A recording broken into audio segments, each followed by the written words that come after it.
We interrupt this program to bring you a special bulletin from A Rood Awakening International. Here's Michael Rood. I'm coming before you because this may be my very last broadcast. Because of the UN resolution that was passed that anyone living in the pre-1967 line that was Israel at 1967, anyone living in what they called the occupied area, which they call the occupied area now, is a war criminal.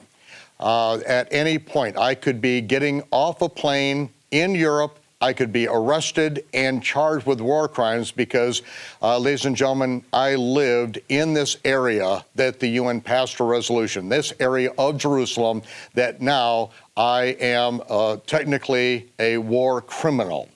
And there are, of course, hundreds of thousands of people that can be charged with war crimes under the United Nations and incarcerated and, perhaps even put to death. I'm not sure exactly what the intent is, but until all Jews are expunged from the face of the planet, the UN resolutions will continue.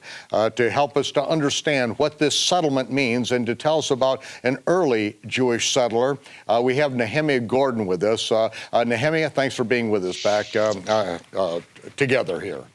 Michael, it's great to be back. You know, when they established this UN ruling recently, it basically categorized 500,000 Israelis as war criminals. And I saw Obama's spokesman on television, and he was saying, well, what this is really about, he was justifying it. He was saying these are Jews are on a lone hill somewhere, and they're trying to steal Palestinian land. Actually, the place you lived, Michael, that we're talking about is, was in the neighborhood of Arnona, which is just a neighborhood of Jerusalem that was built on what before 1967 was the no man's land between Israel and Jordan. There was no Palestine. There was the Kingdom of Jordan, and there was the State of Israel. And the no man's land today, thousands of Jews live there, and they're calling that occupied territories. Yeah, and Jews who live there, right, they're deeming war criminals. I mean, don't be deceived by the explanations you get from these people. You have to look at the legal parameters by which they can charge people with war crimes. That is what the Obama administration has done. This is what happened at Hanukkah. We have history repeating itself, ladies and gentlemen. It really, if you go to the Western Wall and pray, you're now impinging upon occupied territory. I mean, this is delusional. They talk about how there's 1 million Palestinians who are under Israeli occupation. Those Palestinians have been self-ruled since 1998 by the Palestinian Authority, by the PLO. We don't rule brutally ruled. Right? Okay, but it's not by us. By their people. Right. We don't occupy and control 1 million Palestinians. That's delusional. That's just an outright lie. Well, Michael, I don't know if you know this, but the first Jewish settler in history, and maybe not the first in history, but did you know that there was a Jewish settler 2,000 years ago, and they use this word settler, which is a Jew who lives on land that the Jews have conquered from their enemies. And they use this word to demonize people, but there was an ancient Jewish settler named Yeshua of Nazareth. Oh, and, tell us about this this evil settler. Yeah, well, people think I'm joking when I say Yeshua was a settler, but he literally was a settler. And Joseph's grandfather was a settler who was, there's the story in the New Testament. It's the Christmas story where they go back to Bethlehem for the census. And a lot of modern scholars who don't believe in the New Testament will say, well, that's all contrived. Why would somebody be going back to Bethlehem if he's from Nazareth? And it's a very simple answer. They weren't from Nazareth. If you went back before the year 105 BC, then the Nazareth was in an area called Galil HaGoyim, the Galilee of the Gentiles.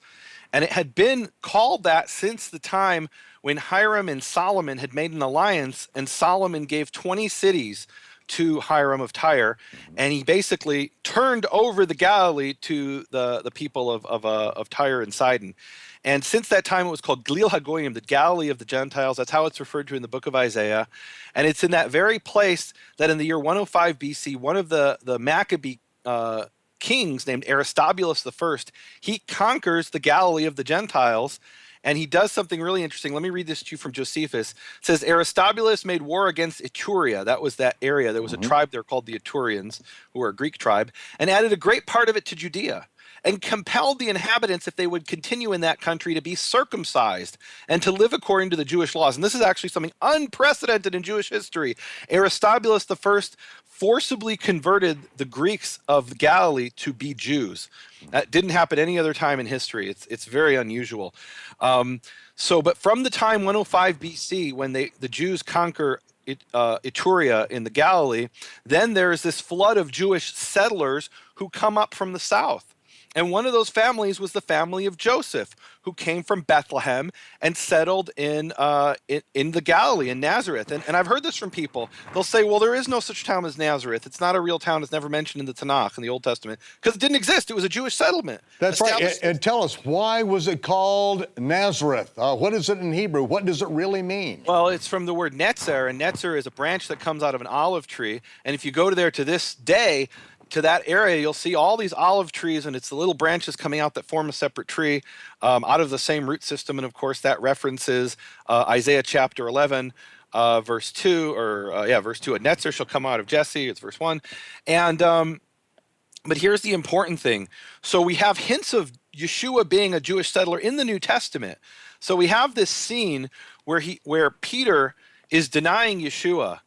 And he says, no, I don't even know that guy. I've never met him. And it appears in, let's see, it's in the New Testament. It's in Matthew 26:73. And after a while, they came unto Peter and to him that stood by and said to Peter, surely thou art also one of them, for thy speech bewrayeth thee. I don't know what that means in English. I've got it right here. It's Incident 187 in the Chronological Gospels. Bereth, what does it mean? After a while, those that stood by said, surely you are also one of them. Your speech betrays you. I put it in more modern English there, but same meaning. So what does he mean, your speech betrays you? They knew from his accent that he was a Galilean. Mm-hmm. And when you read the New Testament, you have no idea what that means until you read in Josephus that the original indigenous inhabitants, and indigenous before Aristobulus I in 105 BC, the inhabitants of the Galilee were these Etrurian Greeks. And the Greeks don't have certain sounds that we have in Hebrew. And so when these Greeks converted to Judaism and spoke Hebrew, it sounded different from the Hebrew of a Judean settler. And we have this great passage in the Talmud. I have a teaching about this on my website called Netanyahu Schools the Pope. I won't go into all of it. It's really exciting stuff. But there's this great passage in the Talmud where the rabbis are mocking the Galileans. And they say as follows.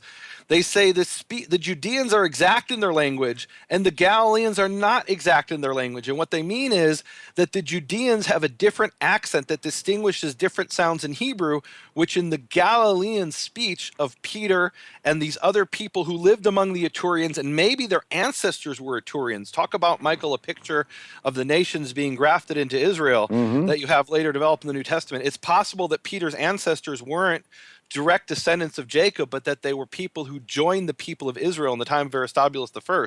And that's why they spoke differently with a different accent. But Yeshua was a settler among them, and he and his family, that's why they went back to Bethlehem, because they were Jewish settlers. They weren't originally from Nazareth.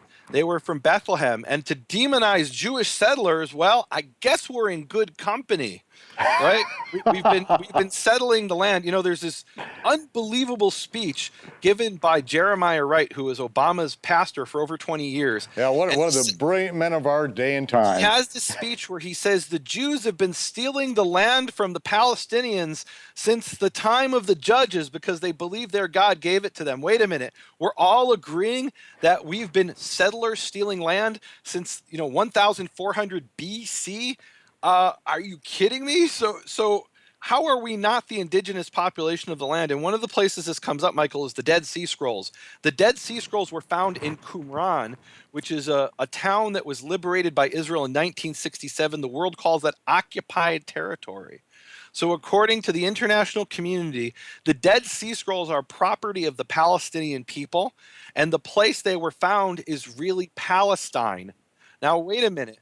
The Dead Sea Scrolls are written in Hebrew by Jews, not in Arabic by Arabs. We're not an occupying power. We are the indigenous population. Well, we are going to see this thing go full steam as we are really the nations are marching against Israel. This is just the beginning, ladies and gentlemen. We've been saying it for years, putting out the warning, because as the scripture says, heed the words of the prophets, believe the words of the prophets. And this is the time that so many of the prophecies, ancient prophecies, are coming to pass. Isaiah was the one who said that Damascus would be a ruinous, uninhabitable heap. Until of late, it was the oldest city inhabited on the planet Earth. That prophecy has not yet come to pass, but it is well on its way. You are going to see the Almighty fight for Israel, and the area of Syria and Damascus. We're going to see some major things come out of that. Nehemia, thanks for being with us. We've got more. I want you to come back as soon as you can, okay? Okay. Okay, well, shalom, brother. Shalom. Peace. This has been a special report from A Rood Awakening International. We now join your regularly scheduled programming already in progress.